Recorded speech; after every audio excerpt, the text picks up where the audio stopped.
अगर महिला अगर हथियार उठाती हैं तो इसके आप चाहे दुर्गा की बात कर लें, चाहे काली की बात कर लें, तो शत्रु हमेशा भस्म होता है, उसकी हत्या होती है, वो मारा जाता है। बेशरम कहीं का, उसको शर्म नहीं लगा जो हमारा झंडा हाथ दिया। जिस दिन से झंडा को हाथ दिया अवोत्र हो गया हमारा झंडा। आज हमारा हेमंत बाबू आज जेल में चल गया ईडी का द्वारा। ये हम लोग कतई बर्दाश्त नहीं करेंगे।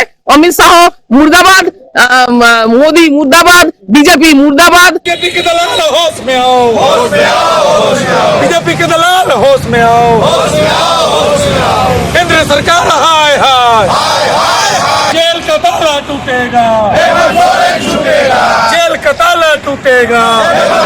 जय झारखंड, हेमंत सोरेन आप संघर्ष करो, हम तुम्हारे साथ हैं। हेमंत सोरेन आप संघर्ष करो, हम तुम्हारे साथ हैं। हेमंत सोरेन आप संघर्ष करो, हम तुम्हारे साथ हैं। आप सारे लोग ये जानते हैं, राज्य की जनता और देश के तमाम जनता, तमाम लोग भी जान रहे हैं इस चीज को। जिस तरह से हमारे पूर्व मुख्यमंत्री माननीय हेमंत सोरेन जी को एक मनगढ़ंत केस में सरकारी जांच एजेंसी, जो केंद्र सरकार के द्वारा जो एजेंसियां है, किस तरह से ईडी के द्वारा उस पर एक झूठा मुकदमा डाल करके और जेल में डालने का काम किया है। और अभी वो एविडेंस जुटाने में लगे हुए हैं। बिना एविडेंस का सबसे पहले तो उसको गिरफ्तारी करके जेल में डाल दिया गया और अभी एविडेंस जुटा रहे हैं। हम लोग यह धारणा के माध्यम से यही हम लोग संदेश देना चाहते हैं कि उनके साथ न्याय हो। और ये सारा मामला अभी न्यायपालिका के अधीन है। हम लोग न्यायपालिका पर पूरा विश्वास है और जिससे न्यायपालिका से उनको न्याय मिलेगी। इसलिए हम लोग एक संवैधानिक प्रक्रिया के तहत हम लोग यहाँ पर उपवास का यहाँ धारणा में हम सारे लोग बैठे हैं। तो हमारी पार्टी के तरफ से जिस तरह का ये निर्णय लिया गया है कि प्रत्येक दिन अलग अलग जिला से लोग यहाँ पर उपवास में यहाँ बैठेंगे और ये एक संदेश देंगे राज्य के भीतर में या देश के भीतर में कि जिस तरह से जहां जहां विपक्ष में जो भी सरकारें हैं, भारतीय जनता पार्टी को छोड़ करके विपक्ष में अन्य दलों की जहां जहां सरकार है, वहां किस तरह से वहां की सरकार को, वहां के मुख्यमंत्री को, वहां के विधायक गण को किस तरह से प्रताड़ित किया जा रहा है, ये पूरा देश और दुनिया जान रहा है। जब ये लोग विपक्ष में रहते हैं तो भ्रष्टाचारी कहलाते हैं और जब उनके दल में शामिल हो जाते हैं तो सब ऐसा लगता है कि गंगा स्नान करके आ गया और सारा मुकदमा एक प्रकार से क्लोज हो जाता है। तो आज जिस तरह से माननीय हमारे पूर्व मुख्यमंत्री हेमंत सोरेन के साथ जिस तरह का केंद्र सरकार के द्वारा एक साजिश के तहत जो इसको बदनाम करने का एक प्रयास किया गया है, इसमें कहीं ना कहीं ऐसा लग रहा है कि ये सरकार जो केंद्र में बैठी हुई है वो अपना ऊपर किसी भी तरह का कोई भी अगर क्वेश्चन करता है तो ये उसको बर्दाश्त नहीं हो रहा है। और इसी के तहत वो चाह रहा है कि जहां जहां अन्य दलों की सरकार है वहां भी पूरा भाजपामय हो जाए। वहां को सरकार को तोड़ के हो, चाहे प्रलोभन दे करके हो, चाहे ईडी सीबीआई का डर दिखा करके हो या जेल में डाल करके हो, कैसे भी हो वहां की सरकार को एक प्रकार से नतमस्तक करके उसको भाजपा में विलय कर लिया जाएगा। जहां जहां उसकी इस तरह की बातों को लोग स्वीकार किया वहां लोग बच गए और जहां जहां लोग उनकी इस बातों पर नहीं आए, उनकी बातों को नहीं माने, वहां पर लोगों को इस तरह का परेशानी का सामना करना पड़ रहा है। लेकिन देश के भीतर आज भी न्यायपालिका है और न्यायपालिका पर हम लोग को पूरा आस्था है, पूरा विश्वास है। हमें ऐसा लगता है कि संवैधानिक प्रक्रिया के तहत हम लोग ये मांग भी कर रहे हैं। आप देख रहे हैं सड़क से लेकर के आप सदन तक हम लोग इस न्याय का मांग भी कर रहे हैं। साथ ही साथ जो जिस तरह का कानूनी प्रक्रिया के तहत वहां बात को अपना रखना चाहिए, वो भी हमारे माननीय पूर्व मुख्यमंत्री हेमंत सोरेन जी के तरफ से जो लॉयर लोग हैं, ये सारे लोग इन बात को रख रहे हैं। जो भी लीगल टीम है, सारी चीजों को देख रहे हैं और हमको पूरा विश्वास है कि न्यायपालिका से न्याय मिलेगी। हम लोगों में तो इतने आक्रोश है जो वो बयान नहीं कर पाएंगे। एक घर का एक परिवार को तबाह कर दिया है ईडी का द्वारा बीजेपी ने। वो तो झारखंड का जनता ने जवाब दे देगा। कल्पना सोरेन का आंसू का हम लोग बर्दाश्त करेंगे नहीं। आज तो उपवास में बैठे हैं महिला लोग। इसके बाद हम लोग सड़क पर उतरेंगे जब तक हेमंत सोरेन जी का रिहा ना हो कल्पना सोरेन जी का जरूर लेंगे, एकदम लेने के लिए हम लोग तैयार है। घर परिवार सब छोड़ के हम लोग महिला लोग उनका आंसू का बदला लेने के लिए तैयार है। और जल्दी आप लोगों का बीच हमारे हेमंत बाबू जरूर आ जाएंगे। तो हम मोदी अमित शाह को क्या कहेंगे? और मोदी अमित शाह को यही कहेंगे, जो हमारा बेकसूर नेता को आज जेल में ईडी द्वारा बंद कर दिया, ये कतई बर्दाश्त का नहीं कर पाएंगे। और क्योंकि हमारा गुना यही था हेमंत बाबू का, केंद्र से हमारा राज्य का जो कोयला का पैसा मांगा था, यही उनका गुना हो गया था। और मोदी का ऊपर भारी पड़ने लगा था हेमंत बाबू, तभी सोच रहे थे हमारा दल में आ जाए। उनका पीठ थपथपाया था, हमारा झंडा धोया था बेशरम कहीं का, उसको शर्म नहीं लगा जो हमारा झंडा हाथ दिया। जिस दिन से झंडा को हाथ दिया अबोध हो गया हमारा झंडा। आज हमारा हेमंत बाबू आज जेल में चल गया ईडी का द्वारा, ये हम लोग कतई बर्दाश्त नहीं करेंगे। अमित शाह मुर्दाबाद, मोदी मुर्दाबाद, बीजेपी मुर्दाबाद, केंद्र सरकार मुर्दाबाद। जनता पिटेगी, हम नहीं पिटेंगे, जनता पीट के उन लोगों को भगाएंगे।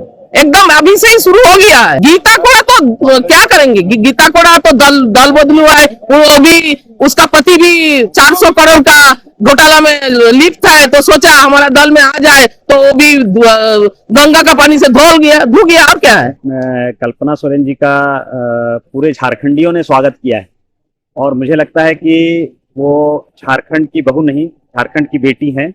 और झारखंड की बेटी की जो वेदना है वो कल जब वो पार्टी के कार्यक्रम में शामिल हुई तो पूरे झारखंड ने देखा है, पूरे भारत ने इस चीज़ को महसूस किया है।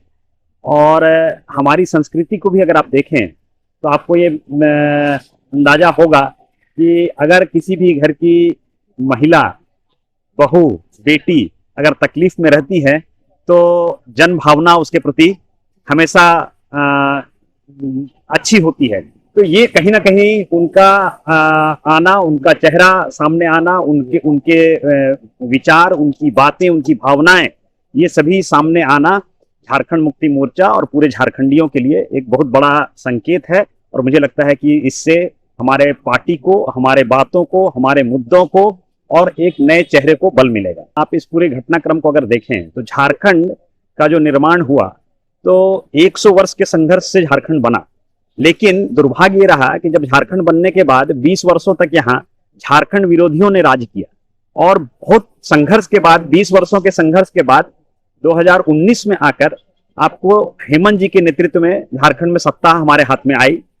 लेकिन 4 वर्षों में जो विकास की रेखा जो हेमंत जी ने बनाई, जो रेखा खींची, ये कहीं ना कहीं इनके लिए डर और भय का कारण बना। और उन्होंने इस बीच में काफी प्रयास किया अमित शाह और मोदी के द्वारा कि हेमंत सोरेन जी को किसी भी तरह से या तो उनको झुकाया जाए, बदनाम किया जाए या सरकार को गिराया जाए। लेकिन वो इसमें सफल, झारखंड में आकर वो सफल नहीं हो पाए, लोटस खिल यहाँ नहीं पाया। बाकी सभी राज्यों में आपने देखा है, पंजाब की बात करें, दिल्ली में वो दबाव बनाए हुए हैं, हिमाचल की बात करें, हर राज्य में वो सक्सेस हुए, कर्नाटका में वो सक्सेस हुए, लेकिन झारखंड में आकर वो हेमंत के सामने फेल कर गए। एक आदिवासी युवा नेता, आंदोलनकारी का नेता, शिबू सोरेन का बेटा, उन्होंने उनकी मंशा को विफल किया। और इसका परिणाम यह हुआ कि षड्यंत्र के तहत हेमंत सोरेन जी को फंसाया गया और जेल में डाला गया। लेकिन वो जेल जाना उन्होंने स्वीकार किया, लेकिन इन षड्यंत्रकारियों के आगे झुकना उन्होंने स्वीकार नहीं किया।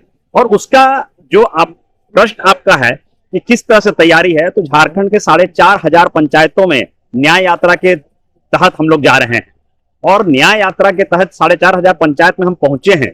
साथ ही साथ आपने देखा होगा यहाँ पर ये उपवास का कार्यक्रम अलग चल रहा है। इसके साथ आपने ये भी देखा होगा कि यहाँ पर संकल्प सभा भी हम लोगों ने की विधानसभा के मैदान में।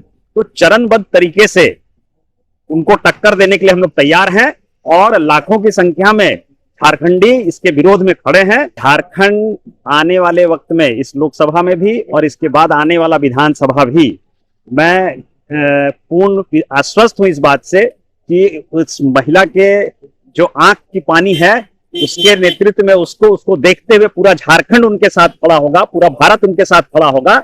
और जिस तरह से आपको याद होगा पिछले लोकसभा चुनाव में मोदी जी ने जिस तरह की भाषा का प्रयोग ममता बनर्जी के लिए किया था बंगाल में, और बंगाल की जनता ने उनको सबक सिखाया था, उससे भी ज्यादा कड़ा सबक झारखंड की जनता इनको सुना। 100%। जब भी अगर महिला अगर हथियार उठाती हैं तो इसका आपने आप चाहे दुर्गा की बात कर लें, चाहे काली की बात कर लें, तो शत्रु हमेशा भस्म होता है, उसकी हत्या होती है, वो मारा जाता है। और ये झारखंड में आप देखेंगे कि आने वाले समय में ये होने वाला है। और जो न्याय यात्रा है इसकी शुरुआत है, संविधान बचाने के लिए न्याय यात्रा है, हेमंत जी की न्याय यात्रा है, हेमंत के लिए न्याय यात्रा है, झारखंड लोकतंत्र को बचाने के लिए न्याय यात्रा है, और ये न्याय यात्रा झारखंड को बचाने के लिए है, जल जंगल जमीन के लिए न्याय यात्रा है।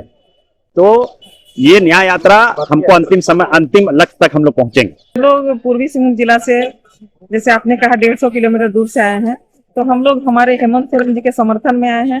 और हम लोगों के साथ में अभी कल्पना सोरेन भी मैदान में उतर चुकी है। तो हम लोग पहले से अपने घर परिवार को छोड़ के राजनीति में उतरे हुए हैं।